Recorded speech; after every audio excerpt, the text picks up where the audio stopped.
सभी साथियों को क्रांतिकारी जय भीम, जय भारत, जय संविधान, जय मान्यवर साहब का श्री राम। पिछले काफी दिनों से जब से लोकसभा क्षेत्र के चुनाव हो रहे हैं और उस दौरान और जब से डेट डिक्लेयर हुई तब से नगीना की सीट पर बहुजन समाज की निगाहें थी। युवा वर्ग, मुस्लिम वर्ग और देश का वो तमाम वर्ग जो एक परिवर्तन चाहता था और देश के अंदर जो धरातल लेवल पर काम करते हैं ऐसे व्यक्तियों को राजनीति के अंदर लाने की जिनकी इच्छा थी, उनकी निगाहें नगीना की सीट पर थी। नगीना की सीट से एएसपी पार्टी के राष्ट्रीय अध्यक्ष चंद्रशेखर आजाद जी चुनावी मैदान के अंदर थे। हर एक वर्ग चाहता था कि ऐसे युवा देश की राजनीति के अंदर आए और बखूबी से उनका सहयोग किया, प्रचार प्रसार भी किया गया। लगातार जनसभाएं चंद्रशेखर आजाद जी ने की। उनके समर्थन में अन्य सामाजिक लोग भी वहां पर आए और जो सोशल एक्टिविस्ट थे या फिर समाज के अंदर धरातल लेवल पर जो काम करने वाले व्यक्ति थे उनके समर्थन में आए और उसी की बदौलत और उनके कार्यों को देखते हुए, उनकी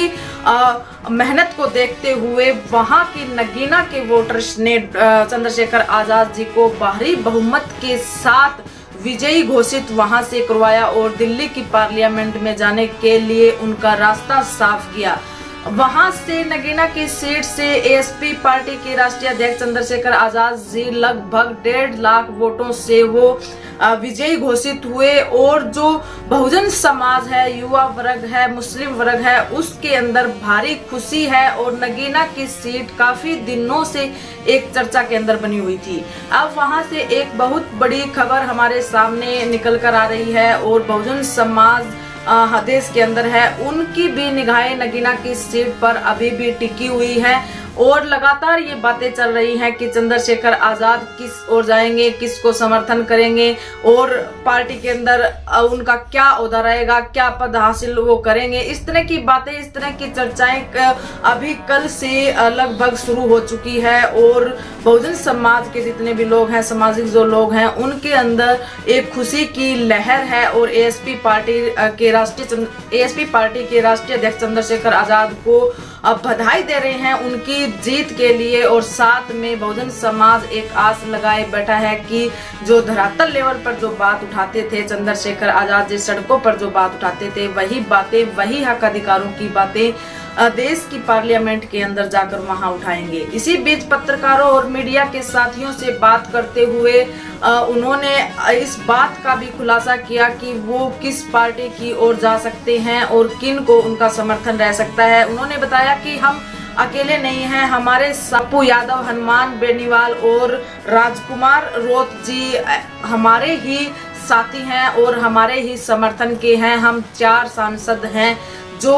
हम डिसाइड करेंगे कि कहां पर हमारा हित है, हमारे समाज का हित है, हमारे बहुजन समाज, दलित समाज, महिलाओं की सुरक्षा को लेकर जहां पर हमें बात उठाने का मौका दिया जाएगा, हमारे बहुजन समाज की बात रखने का मौका दिया जाएगा, ऐसे दल के साथ हम जाना उचित समझेंगे और भविष्य के अंदर हम 4 के 4 जो सांसद हैं वो दलित समाज और बहुजन समाज और महिलाओं के लिए, मुस्लिम समाज के लिए देश की पार्लियामेंट के अंदर जाकर अच्छे कार्य करेंगे और देश हित के लिए कार्य करेंगे, लोक हित के कार्य करेंगे, लोकतंत्र और संविधान को बचाने के लिए हम कार्य करेंगे। इसी के साथ उन्होंने जनता और बहुजन समाज, दलित समाज, मुस्लिम समाज और तमाम वो नगीना के वोटर्स जिन्होंने चंद्रशेखर आजाद जी को वोट के रूप में आशीर्वाद दिया और अलग अलग क्षेत्र से उनके प्रचार प्रसार के लिए जितने भी साथी पहुंचे और भीम आर्मी के साथ साथ एएसपी पार्टी के जितने भी कार्यकर्ता जो उनके समर्थन में रहे, उनकी सपोर्ट बनी, उनके लिए, सभी के लिए चंद्रशेखर आजाद ने सबका तहे दिल से धन्यवाद भी कहा और भविष्य के अंदर पूरे समाज को लेकर, पूरे दलित वर्ग को लेकर, बहुजन समाज को लेकर, मुस्लिम समाज को लेकर, महिलाओं और किसानों को साथ में लेकर, वो युवाओं को साथ में लेकर भविष्य की रणनीतियां तय करेंगे और भविष्य के लिए और इनके विकास के लिए वो अच्छे कार्य करेंगे। और साथ में उन्होंने सभी चाहने वालों और विपक्ष के दलों का भी उन्होंने धन्यवाद किया और साथ में ये भी बताया कि भविष्य के अंदर वो किस दल के साथ जा सकते हैं और किस दल के साथ नहीं। अब ये देखना ये है कि वो और उनके जो